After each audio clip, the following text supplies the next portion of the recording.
Welcome, traveler, to the sanctuary of Asklepios, a place of rest and healing. The sanctuary of Asklepios is an amazing place, even for those with only a passing interest in medicine.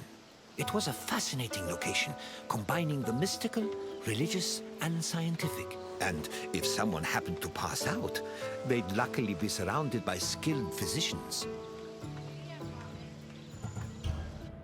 This is the sanctuary of Asklepios, the god of medicine.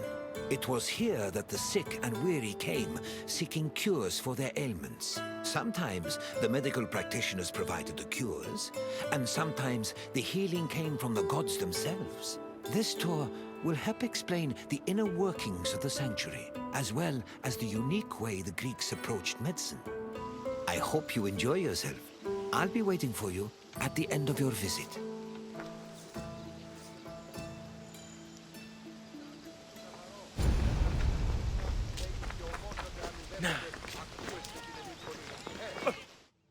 The ill and infirm came to this sanctuary to pray and offer sacrifices to Asklepios, the god of medicine. According to myth, Asklepios was once a mortal physician who eventually became a god. He had many sanctuaries across Greece, but the most famous was in Epidauros. When pilgrims passed through the entrance of the sanctuary, they could read this inscription: "When you enter the abode of the god which smells of incense, you must be pure, and thought is pure when you think with piety."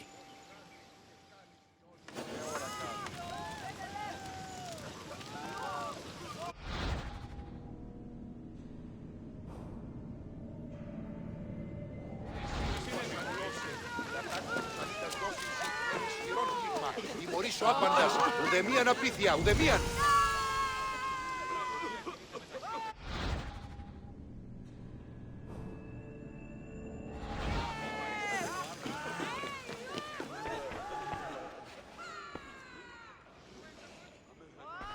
Κοίτατε τους πόδας σας, άπαντες οι πόδες όπισθεν και ορίμοι. Medical steles constituted a sort of hub between medicine, religion, and the divine. They were slabs with inscriptions that praised Asklepios' virtues and merit, and described his methods of healing. The inscriptions relayed the dreams patients had within the abaton, one of the most important buildings in the sanctuary. The steles outlined the patient's name, their disease, and how they were cured by Asklepios. They were probably written by the sanctuary's priests, or at least under the priest's supervision. Asklepios was a complex deity. In addition to being a god, he was also a trained physician and disciple of the centaur Chiron.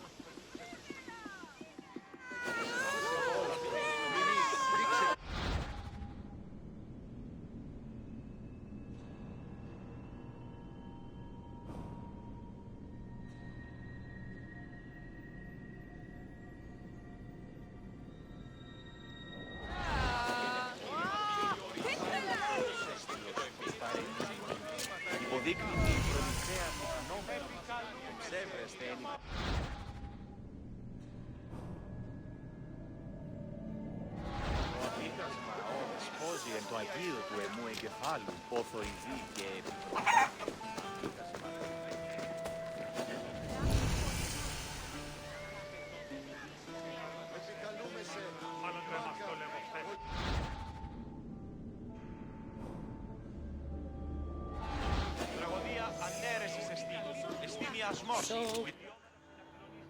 In ancient Greece, religion was inseparable from rites, processions, and sacrifices. This was no different in Epidauros, and visitors to Asklepios' sanctuary needed to prepare themselves accordingly. Pilgrims cleaned themselves in order to be pure, then offered Asklepios food like honey cakes, cheesecakes, baked meats, and figs. The food was placed on the sanctuary's holy table, where it was presumably later taken by priests. After the preliminary offerings, visitors were allowed to enter the abaton, where they would hopefully encounter Asklepios in a dream. Medical steles also mention that healed patients sometimes gave additional offerings to Asklepios as thanks for being cured. Τόση ούτως ώστε η πατήρ της προϋποψεύει μη ο αρτηγενήσιος ανατραφής γίνει.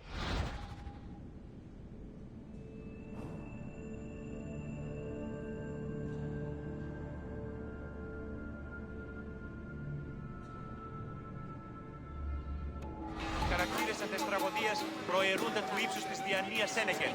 Η τραγωδία εκλαμβάνει τας ιστορίας αυτών και χρείται ταύτας τραγωδοποιού ένεκα. Ούτως ούκ αντιμιμείται τα σπουδαίας αξίας των ιστοριών τούτων.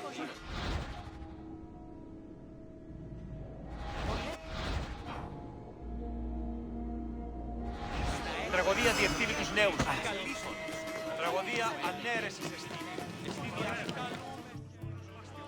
Asklepios was originally born a mortal and was the product of an affair between the god Apollo and a mortal, Coronis. Apollo killed Coronis after discovering she had been unfaithful and ordered her body burned on a funeral pyre.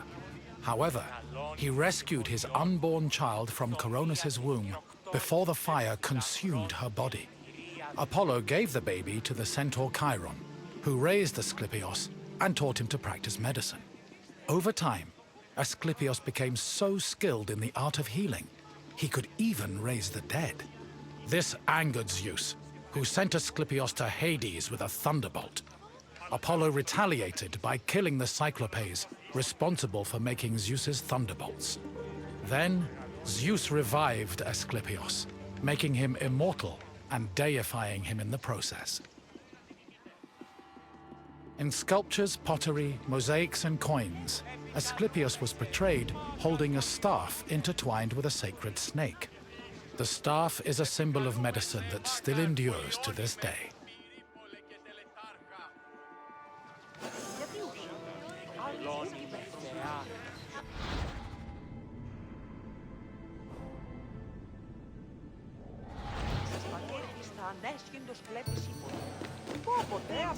Επικαλούμε σε Μάκαρ, Επικαλούμε σε Μάκαρ πολιόνιμε, Θεόν Πάτερ και τελετάρχα, Θεόν Πάτερ ιδέκαιε, σκοτριούς και...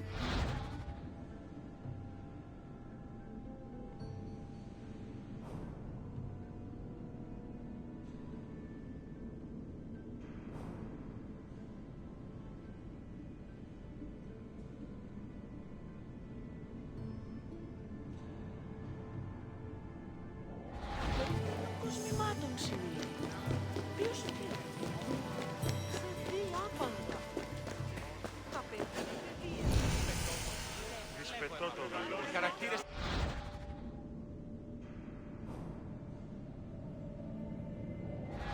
Η τραγωδία διευθύνει τους νέους και ούτι καταμαρθακίζονται.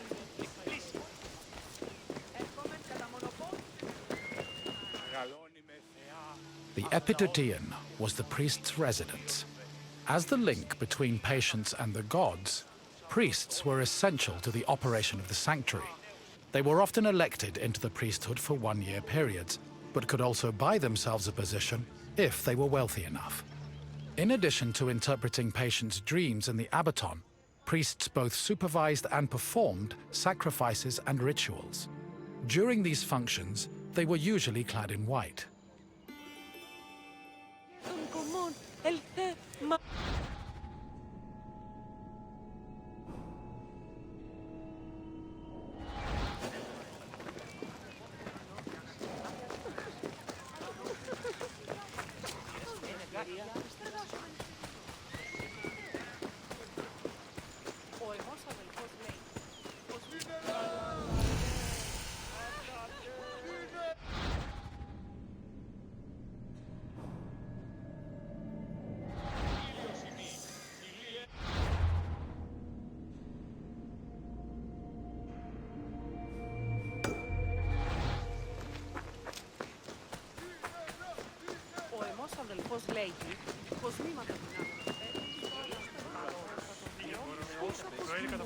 Επικαλούμε σε Μάκαρ πολιόνιμε, Ηρύπολε και τελετάρχα, Θεόν Πάτερ.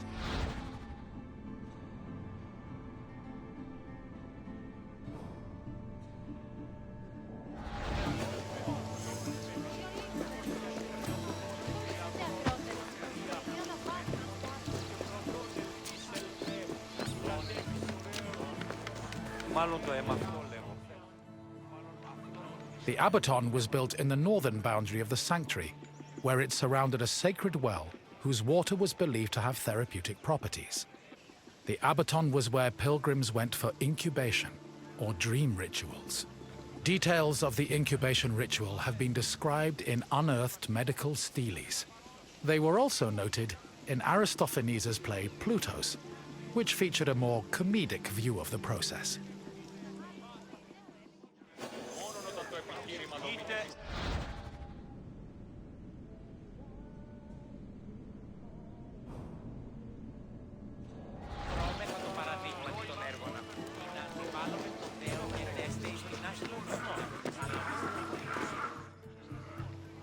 Incubation was the dream ritual pilgrims experienced in the abaton.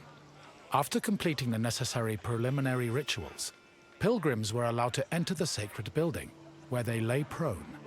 As they took in the smell of burning incense, the sanctuary's priests extinguished the oil lamps and asked them to sleep in silence.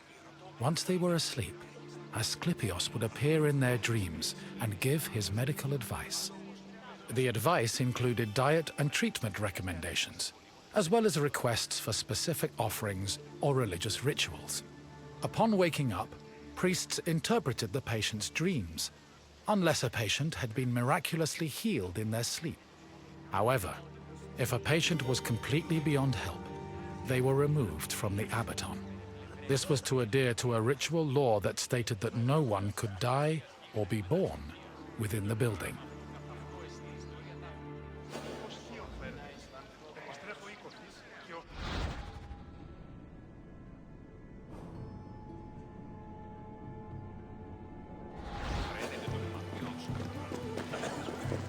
I see you've completed the tour.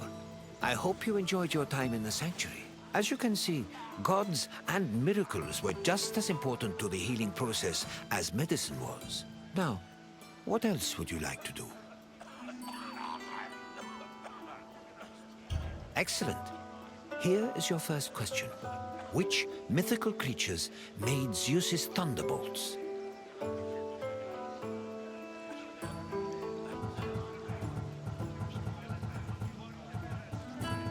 Which mythical creatures made Zeus's thunderbolts?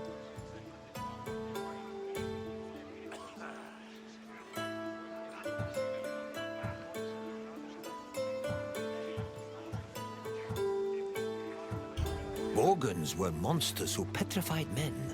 Unfortunately, they did not make thunderbolts. Try again. Harpies were winged bird-like women. They did not make Zeus's thunderbolts. Keep trying. Sirens were more likely to shipwreck sailors than work for Zeus. Try another answer. Correct. Zeus's thunderbolts were crafted by Cyclops. On to the second question. What was the name of the building where incubation occurred?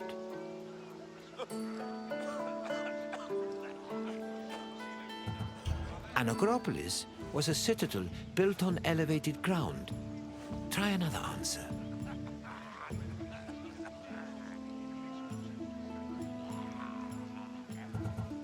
No, that is a geometrical shape, not a place. Try again. Yes, pilgrims entered the abaton to undergo a dream ritual in the hopes of curing their ailments. One final question for you. Who was Asklepios' father?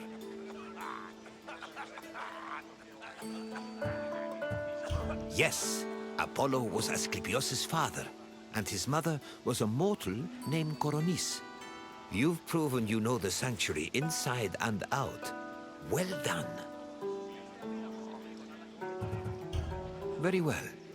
May your quest for knowledge be fruitful and fulfilling.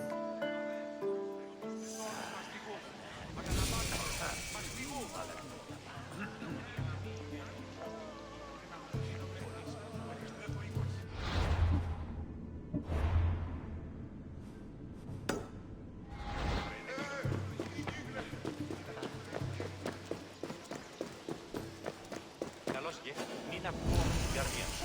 Είπε ο αδελφός σου ότι διερευνώμη τη συνάφεια μεταξύ σφιγμού τε μουσικής? Βρω με την υδρολογία. Δέο με πάυσε και κοίμησον στόμα.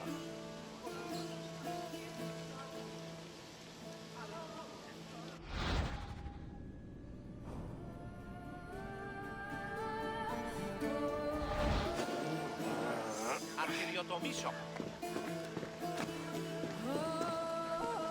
Ουχή, καταργή. Απαγιά πε μου.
Και ο ίνος ή εκ του πατρώου αμπελώνος. Και πολύ όνομε.